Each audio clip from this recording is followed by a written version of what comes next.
My name is Michael Turney. I'm the father of Alyssa Turney, and this is another one of my videos I'm putting out in reference to response to the Since You've Been Gone ABC show about the inaccuracies that paint a different picture than what actually did occur. On this subject, I wanted to talk about the night that I called into the Phoenix Police Department.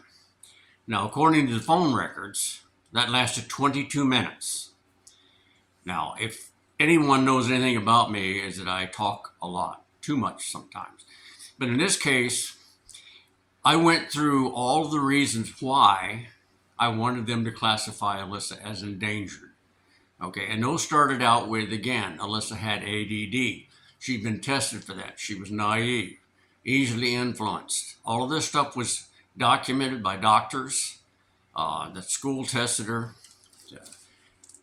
Everything about what Alyssa had, which was a family secret. We didn't want everybody to know about that because other children have a tendency to make fun of them. Now, the other things that I told them about, of course, I told them about the man who a few months before that tried to break in when Sarah and Alyssa were alone. And that also led to the security cameras, and there was only two of them, one inside, designed for inside only, and the other for outside. So I also told them about the problems I had had. All of these, which were Phoenix Police Department reports. The guy tried to break in. That before that, we had our trailer stole, which had the girls' go-kart on it, and my truck was broke into. So all of these added up to the security cameras. All of this was told to this man. I also told him about the union problem that started whenever there was a shooting at Local 640 of the IBW. Okay. And because there was a lot of controversy, there was a lot of squabbling between members of Local 640. And I happened to be one of the ones that was getting harassing phone calls, women calling my wife, threats made to my children, even one sexual threat towards one of my sons. So I talked the Phoenix PD into tapping the phone, not just once, but twice, to see if we could catch this person. Again, this is before all the techniques we have now in the 69, the Star 69 stuff and everything. So all of this stuff was told to this gentleman who patiently listened to me, but he did not give me to a police officer, which I was trying to convince them. Now, he did take the report because at first he said, we don't do that for the first 24 hours.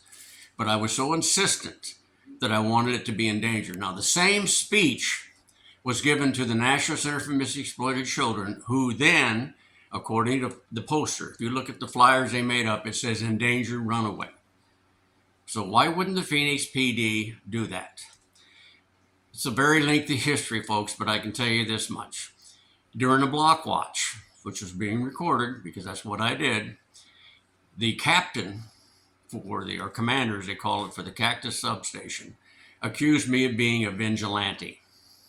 Okay? And that has a lot to do with me reporting bad cops. And Phoenix PD had more than their share, in my opinion. So this puts you on a list, okay? So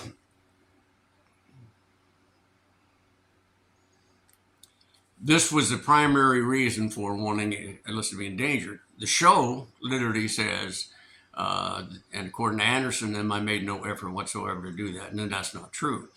Then they blamed it on the Phoenix PD to Anderson them on what they call a deadbeat detective named Sean Feldman, coming down on her own guy because he didn't do all his reports. And again, the basic attitude for cops is when the child runs away, they figure she's going to run away to someone they know or she's going to come back immediately, okay, or within a short period of time.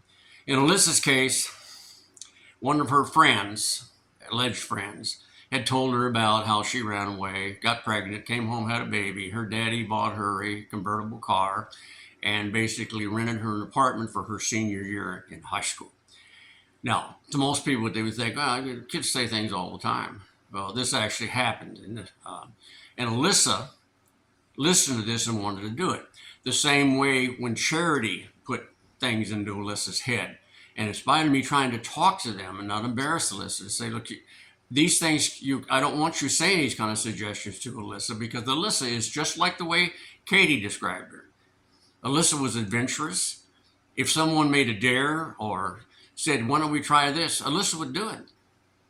I mean, she was only gone 15 minutes when Stacy, her best friend, the one that committed suicide, and that was her best friend. It was not Katie. Katie was friends for sure.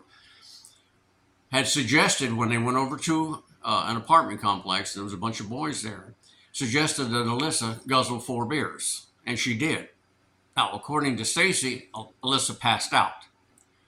Katie took off running. Stacy had enough sense to stay there because those boys, that's what they were looking for. And I bet you a lot of bad things would have happened to Alyssa had both of those girls left with Alyssa passed out. Stacy brought her home and apologized to me. I didn't hear any apology from Katie. But this is the kind of stuff that I tried to, as much as I could, talk to the parents about that, because this is my special child that needs 24/7, more so than me. Other issues, again, has to do with, why did I tape record? Well, right now, it was a very good idea. But unfortunately, the Phoenix PD took those tapes. And one of the things they're known for throughout their entire history is destroying evidence favorable to a defendant, evidence that makes them look bad, or any number of things that way. And this is exactly what was written on their report. They did not ask on their search warrant for the May 17th, 2001 video recording. They did not ask specifically for the phone recording as Anderson, because he fabricated this. He was told, Sean Feld was told, I didn't put and turn the recorder on, therefore there was no tape of May the 17th. It was early in the morning and I didn't turn on the recorder for the phone. These things are the facts. This is not this misrepresentation I keep hearing in here, okay? Anderson knew all this stuff. Folks, what he did is not uncommon for police officers who want to get into somebody's house. Now, we really don't know exactly why he wanted to get into the house, but I know there was a lot of variables that needs to be answered. But what he did do is he rushed through, running around asking people if they saw Alyssa, handing out flowers to make it look like he's looking for Alyssa, when in fact he was investigating me. But what he was doing was harassing my doctors. He was calling all these other people and trying to convince them to follow what he wanted them to believe was going on, my neighbors and the rest of them. Most of them didn't buy that at that time. So he got his false affidavit for a search warrant with many, many, many lies, and I will eventually do a video on that, and I'll break it down for you as to what was a lie and what was not the truth. Okay, was the truth. So this kind of TV entertainment show actually makes it look as though I'm still guilty, instead of putting the facts in there, which were all brought out in the trial. And there's many things they said, well, they wouldn't allow this in and that and this thing, things like the prosecution also wanted to keep things out, especially the exonerations that took place when Child Protective Services was called. Okay, they cleared me of all this stuff. All right. Anyway, I'm going to get back on the next video and focus on another subject. But in this particular case, this phone call lasted 22 minutes, folks, and I short of just begging, and I might have done that too for all I know, but that tape recording has also disappeared. You might want to ask the city of Phoenix what happened to that tape recording. They're so concerned about the May 17th, 2001 and the May 24th tape. Anyway, thank you for your time, and there'll be another follow-up one because there's so many details in here that it's important so that I get justice, not just for Alyssa, but for Alyssa's family, who's been destroyed by the Phoenix cops trying to turn their family, looking for something that didn't exist, folks. I did not kill my daughter. Thank you.